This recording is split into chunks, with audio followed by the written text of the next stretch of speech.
Baik, bismillahirrahmanirrahim. Assalamualaikum warahmatullahi wabarakatuh. Perkenalkan, nama saya Arif Rahmat. Di sini saya akan menjelaskan metode certainty factor dalam mendiagnosa penyakit. Lebih spesifiknya yaitu untuk penyakit hepatitis. Nah, di sini ada narasi. Seorang pasien mengalami gejala kulit kekuningan, demam ringan, bercak kulit, lelah, nyeri perut, selera makan hilang, mual muntah, dan nyeri sendi. Lalu, apakah pasien tersebut mengalami penyakit hepatitis? Nah, di sini saya sudah memiliki data dari kepastian pakar ya. Di sini ada kode gejala, nama gejala, dan ada juga nilai pakarnya. Di sini sudah lengkap ya, ada daftar gejalanya. Nah, kemudian di sini juga ada tabel kedua, di mana tabel kedua ini adalah dari kepastian dari usernya yaitu. Ya, di sini juga sama, terdiri dari kode gejala, nama gejala, dan nilai pakarnya. Nah, kemudian tabel selanjutnya di sini ada tabel nilai kepastian. Di sini ada sangat yakin, yakin, dan seterusnya.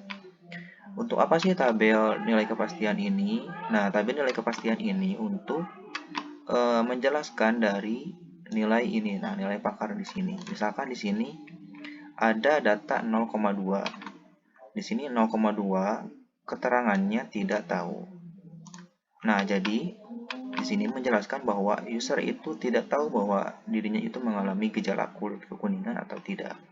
Nah, untuk contoh selanjutnya nih, misalkan di sini ada data 0,8. Di sini 0,8 ini menjelaskan bahwa keterangannya itu yakin. Jadi, si user ini mengalami yakin gitu mengalami gejala lelah. Nah, seperti itu. Kemudian bagaimana sih cara untuk perhitungan dari certainty factor? Nah, di sini tata cara yang pertama yaitu penentuan gejalanya gitu. Dan certainty factor untuk gejala. Di sini rumusnya yaitu CF gejala sama dengan CF pakar dikali CF user. Nah, kita lanjut saja ya ke penyelesaian mencari CF gejala ya. Saya mencari CF gejala ya.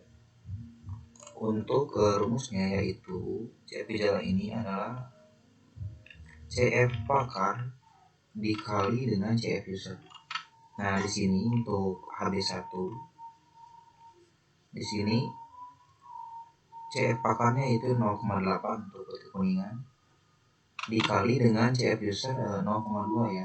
Nah, di sini 0,8 dikali dengan 0,2 hasilnya 0,16. Kemudian juga HB2 ya. HB2 di sini demam ringan dengan nilai pakar 0,6 dikali dengan di sini tulis dulu 0,6 dikali dengan CF user ya, demam ringan dengan nilai 0,4. Jadi dikali dan hasilnya 0,24. Begitupun juga dengan HB3 sampai HB8 ya. Pengerjaannya seperti itu yaitu CF user CF pakar dikali dengan CF user. Seperti itu. Untuk selanjutnya yaitu untuk perhitungan mencari CF combine. Seperti yang kita ketahui, rumus untuk mencari CF combine ini yaitu CF all ditambah CF gejala kemudian juga dikali 1 dikurangi CF all. CF combine yang pertama itu CF dari HB1 dengan HB2. CF HB1 kemudian ditambah dengan CF HB2 dikali 1 dikurangi CF HB1. Di sini kalau kita lihat lagi ya, CF HB1 itu berapa? CF HB1 ini adalah 0,16. Kita masukkan saja langsung nilainya ke sini 0,16 ditambah CF HB2. CF HB2 ini nilainya 0,24. Nah, kita masukkan 0,24 dikali 1 dikurangi 0,16. Nah, 0,16 ini diambil dari HB1 ya. Nah, untuk cara pengerjaannya kita kalikan dulu yang memang di dalam kurung gitu. Maksudnya kurangi dulu ya di sini. Nah, di dalam kurung terlebih dahulu yang didahulukan operasinya. Kemudian diturunkan ke sini yaitu hasilnya 0,84. Nah, kemudian kalau sudah di dalam kurung sudah selesai, lanjut ke perkaliannya. Itu 0,84 dikali 0,24. Nah, kalau sudah langsung lanjut ke bawah. 0,2016 ditambah 0,16 dan hasilnya 0,3616 dan ini menghasilkan nilai CFO yang pertama di sini 0,3616. Kemudian kita lanjut ke CF combine yang kedua, yaitu CFO yang pertama dan HB3. CFO yang pertama kemudian juga ditambah dengan CF HB3 dikali 1 dikurangi CF old yang pertama.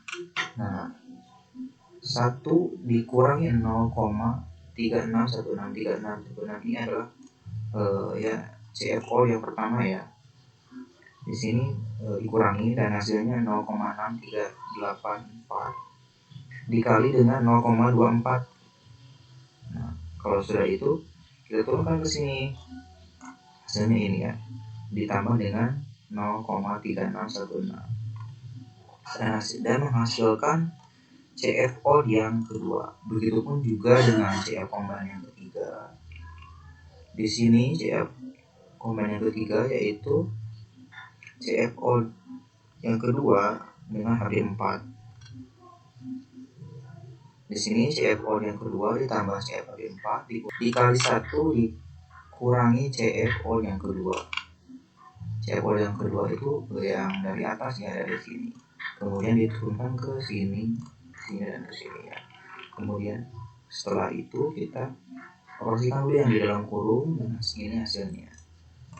Kemudian kalau sudah dalam kurung dihasilkan, lalu kita kali dengan yang ini 0,16 dan menghasilkan 0,0776. Begitupun juga dengan CF combine yang selanjutnya.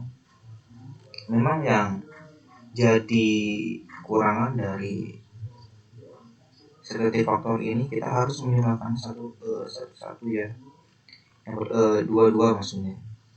Nah, kemudian juga sini satu-satu, selanjutnya satu-satu.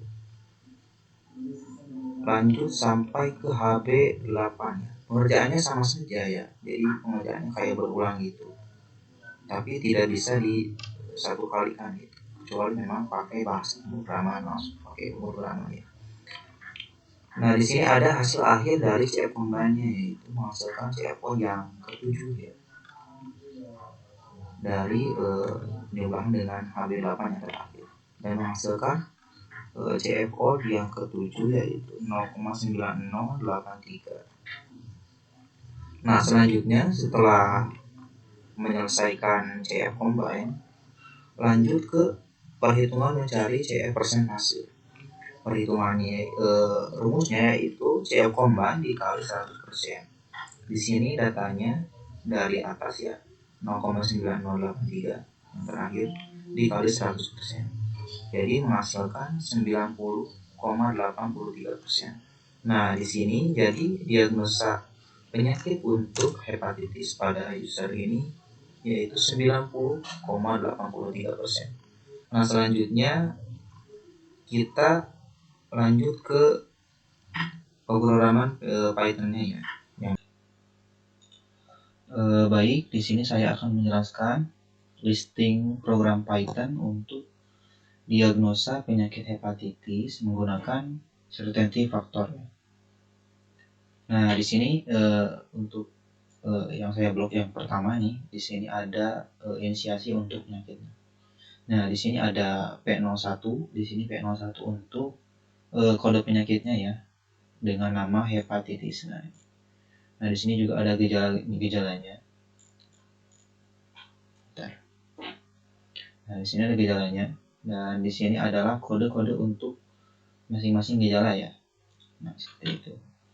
Nah, kemudian yang selanjutnya yang saya blok ini adalah daftar gejala yang memang sudah sesuai dengan nilai pakarnya. Mulai di sini ada HB1 sampai HB8. Ini adalah kode gejalanya. Kemudian nama gejalanya di sini ada kode kuningan. Ini nilai pakarnya ya, disesuaikan dengan data yang sudah ada. Nah, ini disesuaikan dengan ini. Nah, di sini kulit kekuningan 0,8, kemudian juga demam ringan 0,6, seterusnya. Semuanya datanya harus memang sama dengan data yang memang sebelumnya kita hitung secara manual. Begitupun dengan yang ini ya, dengan gejala pasien. Di sini HB1 sampai HB8. Di sini juga kita tambah komentar biar nggak bingung itu HB1 0,2 itu apa, gejalanya apa. Nah, di sini ada gejalanya. Berupa komentar aja ya. Nah, ini juga harus disesuaikan dengan data yang memang sebelumnya sudah ada ya. Di sebelumnya yang sudah dihitung secara manual. Nah, di sini ada kulit kuningan 0,2. Nah, semuanya harus datanya harus sama. Seperti itu. Nah, dari awal dari inisiasi penyakit sampai ke gejala pasien ini bisa dibilang juga knowledge base atau pengetahuan dasarnya untuk si sistem pakar ini ya, yang program yang kita buat ini. Nah, selanjutnya di sini ada perhitungannya atau si inferensinya. Nah, ini ada perhitungannya. Di sini ada nilai gejala dikali nilai pakar. Kalau tadi ya di perhitungan manual sama saja, di sini ada CF gejala, CF pakar dikali CF user. Nah, ini sama saja seperti itu. Kemudian di sini nantinya ada hasil penyakitnya. Nah, di sini gejala penyakitnya dan kode penyakitnya. Kode penyakitnya yang atasnya ini kode P01 dan kode gejala. Nah, ini kalau kode gejala yang ini yang HB ini. 1 sampai 8. Nah, di sini ada perhitungannya memakai for ya. Biasanya untuk perulangan. Nah, di sini ada juga untuk menghitung yang ini nih. Nah, sama dengan perhitungan yang tadi yang manual ya, yang dilakukan. Nah, ini untuk CF combine ya. CF hasil ditambah CF penyakit dikali 1 dikurangi CF hasil. Sama saja sih sebenarnya. Cuma kalau pakai program biar otomatis langsung ada hasilnya. Nah, lanjut ke sini. Ini perhitungan juga. Nah, yang terakhir di sini ada print untuk menampilkan hasil dari semua perhitungan yang memang sudah dilakukan di atasnya. Di sini ini perhitungannya dan ini Nah, ini perhitungannya dan kemudian ini adalah data-datanya. Nah, dari daftar penyakit sampai ke gejala pasien. Nah, ini data-datanya. Dan langsung di print. Nah, ini print ini untuk menampilkan hasil dari perhitungan. Nah, di sini ada CF persentase. CF dikali 100. Nah, kalau untuk melalingnya kita gampang saja, kita klik gambar segitiga di pojok kanan. Kita tunggu sebentar.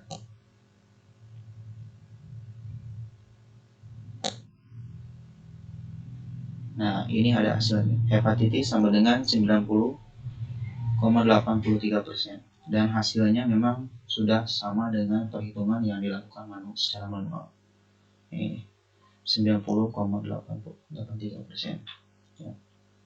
Mungkin sekian saja penjelasan perhitungan dan listing program untuk diagnosa penyakit hepatitis menggunakan certainty factor.